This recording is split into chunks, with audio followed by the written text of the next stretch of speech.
Hey guys, Ruckus Gaming here, coming at you with another episode of What the Hell is Up with That? This is a series where I take cards or relics that people are confused about or intimidated by because of their drawbacks, and I try to show you how you can use them effectively. So we're going to take a look at the relic itself, some MVP cards and relics that will support it. Then we'll see this deck in action against Donu Deca, Shield and Spire, and against the Heart. And then I'll also talk about some more added pieces that you can look for that we didn't get in this particular run, but you might see on your run. So without further ado, let's just jump straight into it and get started talking about Pandora's Box. Now, I know that this relic is one that a lot of people have mixed feelings about. Some people like myself really like it, but other people, and especially newer players, are confused about why this might be good. In general, I think with roguelikes where random chance and generation has a large effect on the game, reducing RNG will also increase your chance of winning. And so a lot of people are confused about why taking something like Pandora's Box that adds more RNG by giving you random cards to the game and possibly giving you things that don't work well and don't have any synergy and you die quickly. Well, how can that be good if it's all random? And there's two things that are important to consider. One, you need to think of this as removing all of your strikes and defend, which is something you want to do anyway. You're often going to shops looking to get rid of these strikes and defends because they are the absolute worst cards in the game by definition. They're literally the worst. Getting rid of them makes your deck better. You also get that many card rewards. And here in the bottom corner you can see my card rewards that I got from this Pandora's Box. A couple rares, a couple uncommons, a couple commons, but definitely all better than strikes and defense. I did end up removing these all-out attacks, but then the next thing that it provides is a little bit of a direction. I think that Pandora's Box is really good when you take it at the end of Act 1 and you don't have a strong deck yet. This can give you a direction to go into and really push you down a path where you may not already have one set. And so looking at this, we see Dagger Throw and Expertise giving us draw. We see some Shivs with Cloak and Dagger. We see Finisher, which works well with that. Poison, we're not doing too much with Poison yet in Act 1, but it's alright. Finisher, I think we just talked about that with Cloak and Dagger. Adrenaline, Draw, and Energy, very good. Malaise, another very strong, rare card that is great against enemies like the Heart and other Act 3 and Act 4 elites and bosses, which have multi-attack and big attacks. Malaise is great. And then I start thinking, now that I have all of these, what can I look for to make this really hum? Make this really sing? And when you get this many new cards all at once and overall pretty good quality cards aside from the couple that we do remove, it's a big bump up in your power very quickly. The end of Act 1 and into Act 2, I think there's a big spike in difficulty, and Pandora's Box can offer the biggest immediate benefit in the amount of things that it offers. When you look at other relics that you may get cards from or removes from, you get 2 removes from Empty Cage, you get 3 transforms from Astrolabe. It's alright, but getting 8 or 9 removes, transforms, that's a lot. And the overall chance of getting rares is higher because instead of the normal chance that is affected by how high you climb and how many common cards you see, all of the cards in transforms have an equal chance of being picked no matter what rarity they are. So you have a much higher chance of seeing rares out of transforms than you do from normal rewards, which is also something to keep in mind. So that is why I really like Pandora's box. Now let's look at some of the relics that really helped us out. Happy Flower was great for energy. We wanted to draw a lot. We wanted to play a lot of cards with our finisher, with our shivs. So we had 0 cost cards that we liked to play a lot of and drawing a lot of. We had a ton of draw with, you know, the backflips and the calculated gambles and escape plan and, you know, all that stuff. So Happy Flower gave us lots of energy that we could use, almost an energy and a half every single combat. Very, very useful when you've got energy hungry deck like this one is. Meal Ticket was really great for this. I think one of the other hidden benefits of the Pandora's box is that you save a lot of money not making those removes on strikes and defends. And oftentimes then you're encouraged to visit more shops so you can spend your money on other things. Maybe get some relics, maybe get some cards on sale or some rare cards, fill your potion belt. So really put that extra money to good use. And this paired well with it, you know, giving you even more reason to hit up as many shops as possible to double up on the benefit you get from seeing them. Ink Bottle was another nice relic that paired well with a lot of the card synergies that the Pandora's box pushed us into in the, you know, get lots of energy, draw more cards, play more cards, get big finishers, etc. So in that vein, Ink Bottle was great for the specific cards that we got from this Pandora's box. Wow, 4.7 cards per turn, or per combat, 1 per turn, yeah. At the end there, I was playing a ton of cards. I was getting lots and lots of energy. Well, we'll talk about that in just a moment. Now let's talk about some of the MVP cards of this run. Without a doubt, one of the Silent's strongest cards is Adrenaline. It provides great energy and draw, and every deck loves it, but especially when you're playing a deck that thrives on drawing lots of cards every single turn. This just gets you going, and it makes sure that you have consistent setup even with larger decks. You can draw deep into them very quickly, so even if you bottom deck an important card, Adrenaline will help you get there much faster. Burst is another very high quality silent rare card.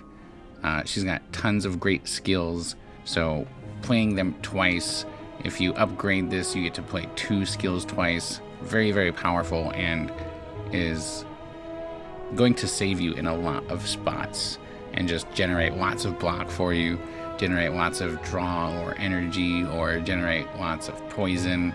You can use this in so many different situations. Extremely versatile card, and it played very nicely in our deck that we had today. Apotheosis was another great card to have in this deck. It meant we could use the Dream Catcher at our fires when we rested a lot more often. We didn't have to use the fires to upgrade. And when we were really going pretty strong and we didn't need to rest so much, that meant we could be more aggressive with our pathing, and we could take more elites with less campfires. So this was a great card to start off with for our 4-1 Niao bonus. Useful draw cards that we had in our deck included the classic Calculated Gamble, the very strong Backflip, and even Expertise was very valuable in several points during the run. Blur was a fantastic block solution for the late game when the numbers that the enemy's damage is doing is getting really high, really fast. If you can't get consistent block on every single turn, but you can get it sometimes, this is a card that will help you carry that sometimes over into next turn, because it's always a shame when you've got that really great turn that plays out well, but it's not on the big attacking turn for the heart. So you kind of waste the block, and then you get no block in your next hand, and you're like, ah, dang. So Blur is a great block solution for the silent for late game when you can't always get the block on every single turn, but you do pop off with some big blocks sometimes, and that'll help you save that block. Now let's take a look at this deck in action. Starting off Donu and Deka, and I had been saving the weakness potion knowing that I wanted to get rid of some artifact quickly because my corpse explosion is going to take care of these guys as long as I can get that very important debuff on him. The rest of the first turn is just kind of playing a little bit of setup, getting some of my powers, a little bit of energy and draw, but can't quite full block. I do take a little bit of damage in this fight. Very happy to see the Apotheosis pop up quickly. Looking for a little bit more block, but it's not really cooperating right now.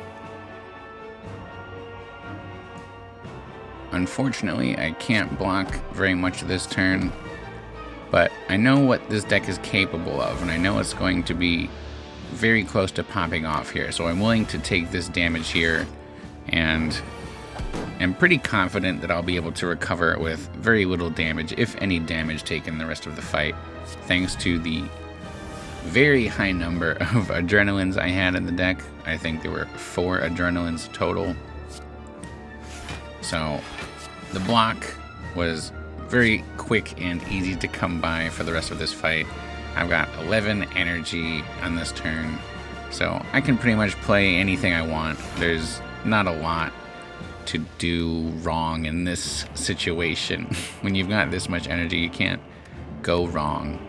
But I am trying to get to my burst and make the most out of it. So that's why I played that calculated gamble there, just to see as many cards as I could and get that reshuffle going.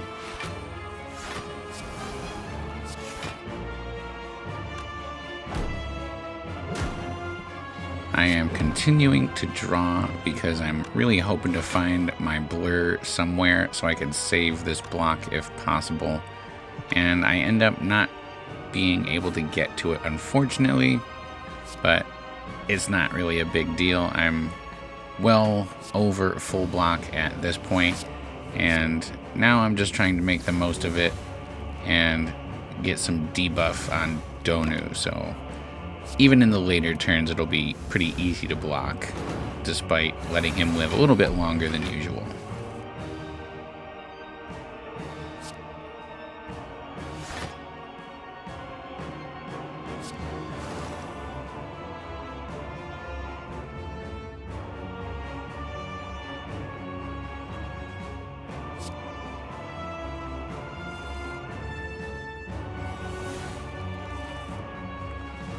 I finally get the blur I'm looking for, and somehow I end up not playing it. I think I was getting a little distracted by the overall silliness of this run. Also, I was trying to rush to finish. I'm trying to get my burst and catalyst off together so I can finish this quickly. This deck turns on super fast with all those adrenalines, but then it kind of runs out of energy, and I had a couple points where I was a little worried that I may not be able to actually finish out longer combats. So I didn't want this one to go on too much longer. I didn't think that Donu had quite enough poison to use that catalyst quite yet. So I'm still sitting on it, waiting for it to get just a little bit bigger. But I've also been so preoccupied blocking, I haven't been able to commit quite as much to it as I'd like. Again, getting a little bit nervous that this combat is going on a little bit longer than I'd like. I'm nervous to use this calculated gamble because I don't want to miss the burst on Catalyst by drawing them out of order later, but I decided that I needed to draw some more cards to spend all the energy that I still had. I didn't want to sit on that Catalyst forever, and ended up doing a pretty good amount of damage there. So now as soon as I see it again, I'll be able to play it and feel pretty good about it. Already full blocking, so just want to get some more cards in hand Catalyst is here. After all the waiting around I did, I ended up not even using it because I can kill with my flying knee.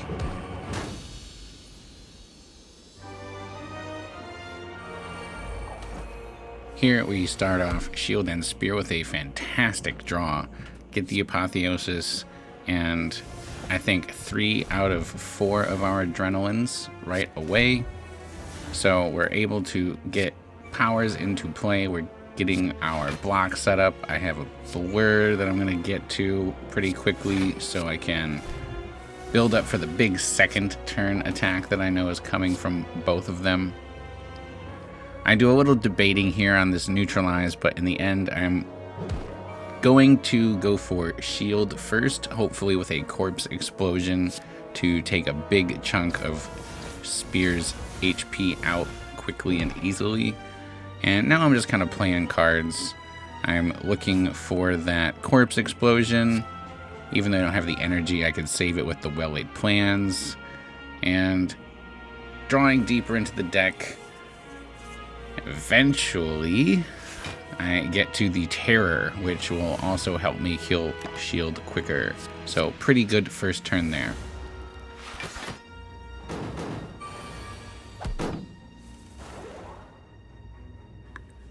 We've got 74 damage coming in here, so my number one priority is blocking. This hand doesn't have much of it, so I go for the calculated gamble. I usually would burst on those adrenalines, but I wanted to use it on these deflects instead, just to make sure I built up lots of block. I did have more than enough energy to get that corpse explosion onto shield, so that is getting going quickly. Thankfully, I also have tons of energy, lots of energy to play with every single turn.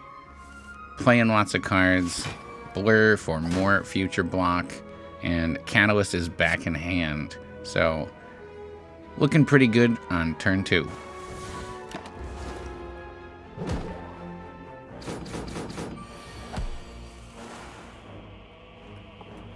Now that I've got shield basically taken care of, I can ignore him, turn around, and start doing as much damage as possible to the spear. I'm not quite able to get him down this turn, but I've got more than enough block to take care of his small attack. I'm having like a small anxiety thing because of the number above my head. I kind of forgot about spear dying for a moment, but basically the end of combat there. Now I just need any real attack, and this is over. Corpse explosion for the win.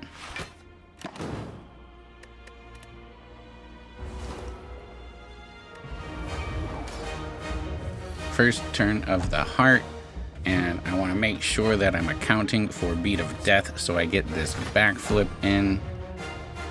I want to get a power potion as soon as possible, and after a little bit of deliberation, I decided it's too early for Wraith form. Footwork is okay, but I've already got one, so this Envenom might help me get my poison a little higher, a little quicker, so I can get that Catalyst off and end things pretty quickly once I've got the poison. So now I'm just playing as many cards as I can first turn, getting my powers set up. I'm still debating about when to play this Terror. I'm kind of hoping to get it for free with Apotheosis. Maybe wait until later in the combat to play it after he does his first wiping of his debuffs. But still just playing my way through, getting as much energy as I can.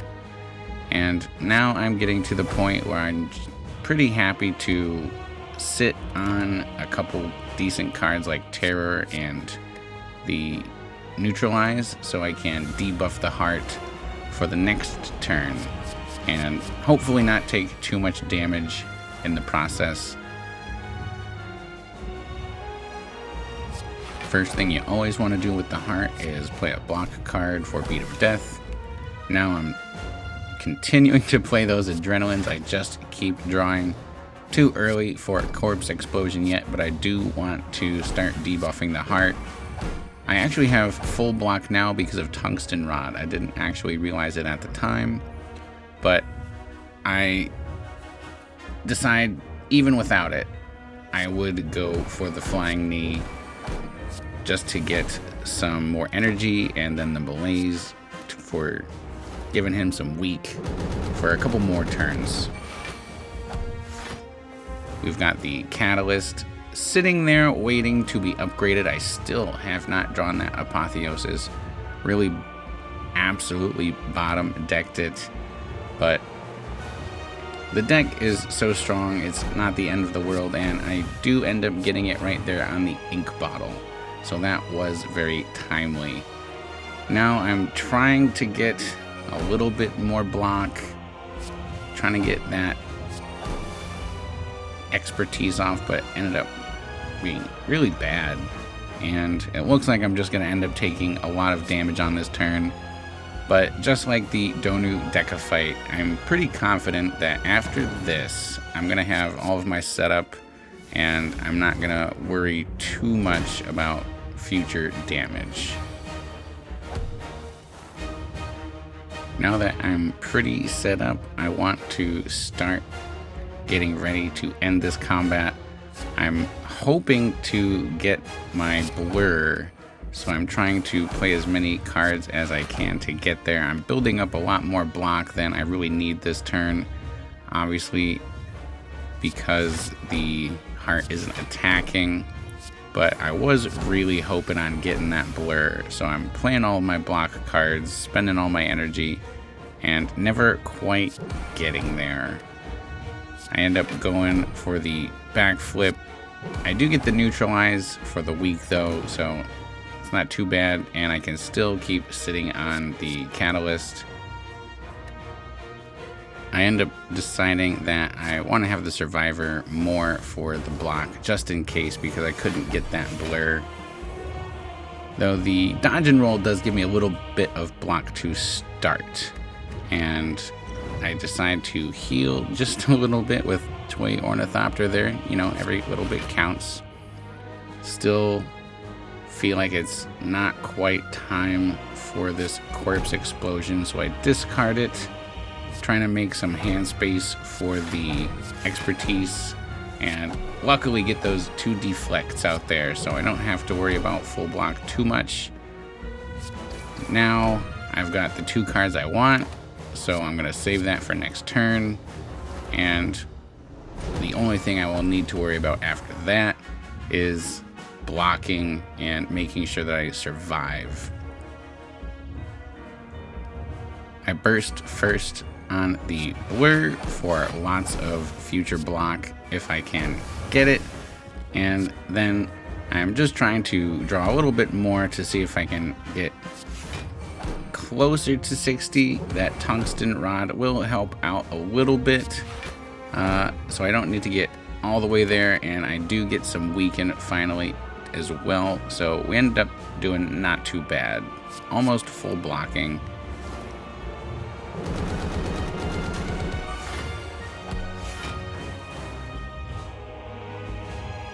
There you can see all of the poison we have. I just need to survive this turn and the next. I don't really need to play any cards here, but may as well. Why not? Have some fun with it. Enjoy the end of the run.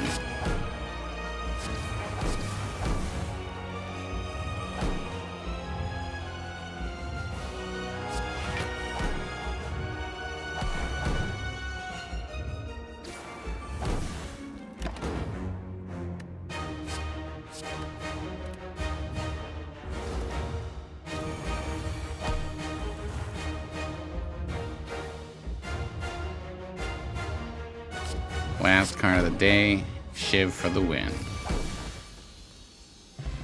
Now that we've seen this deck in action, let's take a look at some other cards and relics that we would have liked to have seen.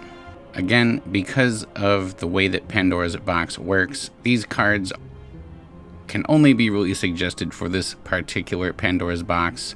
But again, looking at what I have, Knowing I've got quite a bit of draw, knowing I want to play lots of cards, knowing I want more energy. Some cards that I wish I would have seen are Acrobatics would have been a great card to have had. I love this. It's one of the Silent's best discard and draw cards. Unfortunately, never had a chance to take it this time. Because of all the drawing and discarding we wanted to be doing, Reflex would have been great, as would have Tactician, but unfortunately they never showed up. Accuracy might have helped us beef up our shivs to be a little bit more effective. They were kind of underwhelming throughout the run. Phantasmal Killer would have been another great way of boosting our physical damage significantly. And with all of the extra energy we had, Nightmare could have been really fun. Sometimes it's hard to get off because of its high cost, but with all of the adrenalines we had, we could have been copying for almost infinite amount of adrenalines. Nightmare would have been amazing in this deck. For relics that would have been really nice, I would have loved to have seen.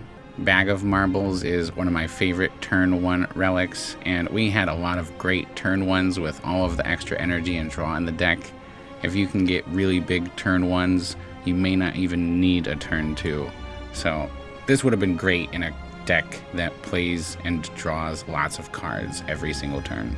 Similarly, Bag of Prep makes your first turns even better. More draw on turn 1 means more consistency, more setup accomplished, and less random chance to give you a poor start on your first turn. Because we were so strong so fast, we were actually taking more elites and avoiding campfires, and Preserved Insect would have made those elite fights even easier and given us even more free or easy relics.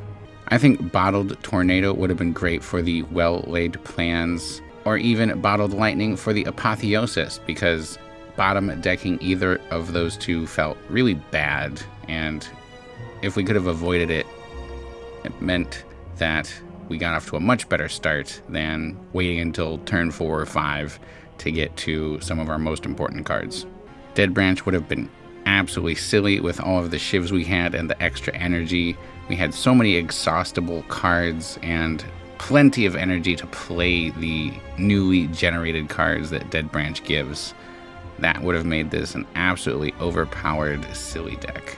Hovering Kite would basically be just free energy because of how much discarding we were doing on any given turn, and there's literally no downside to this relic.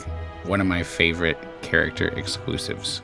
So that will wrap up our episode of What the Hell is Up with That, the Pandora's Box edition. Thanks for sticking around all the way to the end. Let me know if this was helpful, if you have any more questions about it. I know Pandora's Box is a pretty tough one. And let me know if there are any other relics you'd like to see me talk about next.